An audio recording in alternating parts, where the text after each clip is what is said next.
In this video, I'm going to go over the step-by-step process that gets you from struggling to lift your knees up all the way towards a tuck front lever and developing solid straight arm pulling strength, connecting your arms to your torso. We have two clear components, lifting from the bottom up and resisting from the top down. Let's begin with the top down. This is the straight arm strength component, connecting the arm to the torso. So drill number one is going to be the pike down. And we're looking at here is just using a nice range of motion, whatever you feel is comfortable for you, and allowing the hips to be nice and high above you. What's really important here is that you keep the arms straight and you engage the scapula in order to keep yourself in the inverted position. If you lower your hips too low too soon, you're likely going to fall from the hanging position and the feet will come down to the floor. Your job here is to engage the scapula in an intelligent manner, piking yourself down into a nice compressed position and therefore increasing your pike range of motion mobility, and then bring yourself back to the inverted position, quelling as much chaos as possible, trying to stop any wobbles that are unnecessary. Repeat this for the sets and reps provided, and combine it with the bottoms up approach. So level one for the bottoms up approach is going to be very simply the tucked leg raise. We're looking here at lifting the knees as high as you possibly can, once again keeping the arms straight and just assessing what it feels like to really feel the range of motion from the core and the hip flexors without the shoulders getting too much involved. This is the first working couplet. And the basic idea is as follows. The pike down will allow you to work and improve your pike mobility whilst also working on your scapular stability and strength. And the bottoms up approach will allow you to start to work your core and your hip flexors in order to begin lifting the legs against gravity from the hanging position. We then move to the second couplet. So now we're looking at deepening the range in the pike down. And what's incredibly important now is that we're looking at getting the hips to the same height as the shoulders.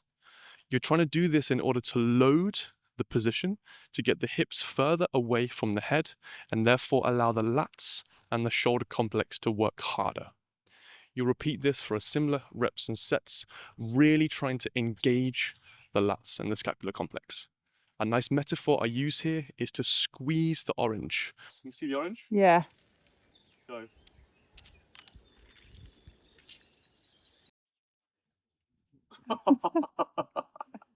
Really trying to imagine there's an orange under your armpits and you're squeezing it for all of the juice that you can possibly gain.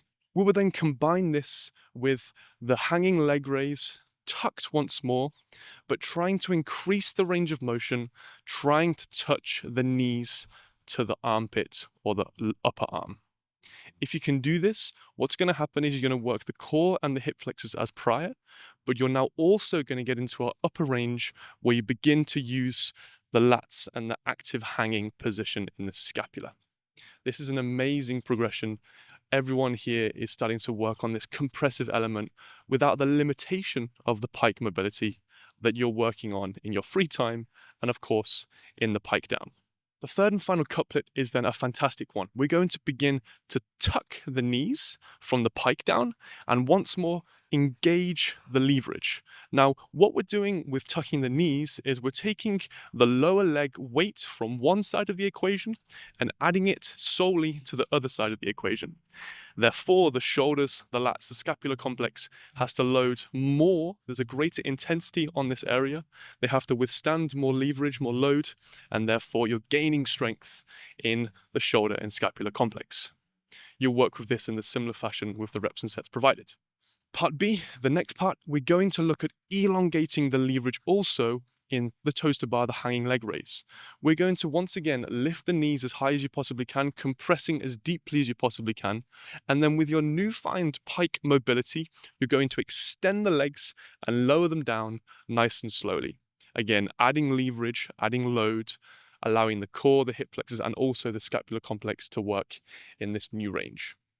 Over time, this couplet will begin to improve your strength in the arm to torso connection in the straight arm strength component, whilst also working on your core and your hip flexors, and ultimately give you freedom in hanging leg raises, toes to bar, and begin to work on your tuck front lever. Once you get comfortable, of course, the final couplet, the final boss, is then the tuck front lever, where you begin to remove the knees from this side towards your head, away from your face, past your elbow pits, and of course, the full straight leg, hanging leg raise. This is a beautiful, simple process that works. I've helped tons of online students with this process. It works for everyone. If you have any questions, please leave them down below. I'm all ears and I'm happy to help you. Please see the link in the bio for the basic training schedule of how you can utilize this in your own plan. Keep practicing and keep figuring things out.